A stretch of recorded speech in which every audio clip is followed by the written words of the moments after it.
Mensahe ng isang pasyente bago pumanaw, viral.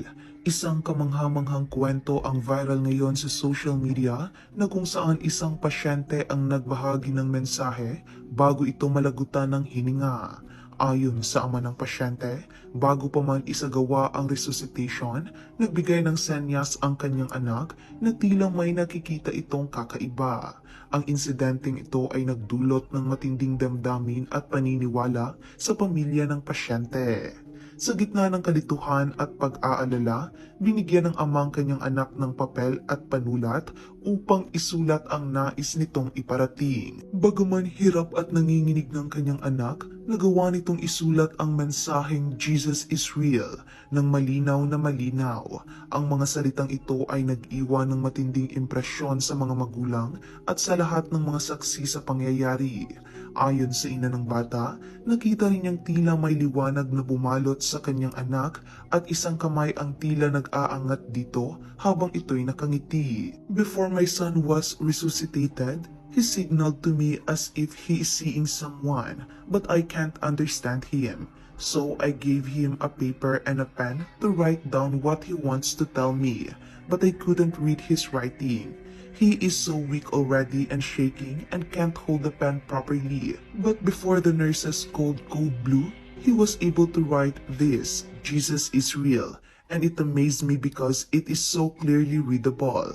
And I believe he saw Jesus cause AD, my wife, seen a bright light and the hand holding my son ascending, and he was smiling. Makaraang mag-viral ang istoryang ito, maraming netizens nga ang nagbahagi ng kanilang parehong experience na magpapatunay umano na totoo ang Diyos. Same scenario with my little brother. He was 10 years old when he passed away, and before he took his last breath, he said to us, "Lay me down, the Lord is coming to fetch me." Imagine, if Jesus isn't real, how could he have said this with his last breath? He was only 10 years old, and we are blessed for him because he attained assurance of salvation. Totoo to, na-experience ko firsthand as a nurse. May patient ako, babae, 14 years old. Naoperahan, nagkakomplikasyon, biglang nakoma at nakamakina na lang. Maya-maya nag-flatline siya, ni-revive namin mga nurses and doctors. Nabuhay siya as in parang wala lang. Kaso, hindi siya makasalita since may tubo sa bibig, so humingi siya ng papel at nagsulat na parang ganyan, "Mama, Papa, mamamatay na ako."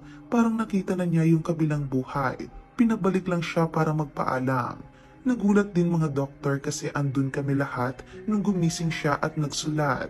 After niya matapos sa sulat niya, pumikit na ulit siya at nag-flatline na ulit at tuluyan nang namaalam. Talagang pinabalik lang siya ng few minutes ng Diyos para makapagsulat at makapagpaalam ng maayos sa parents niya and sa aming mga nurses and doctors.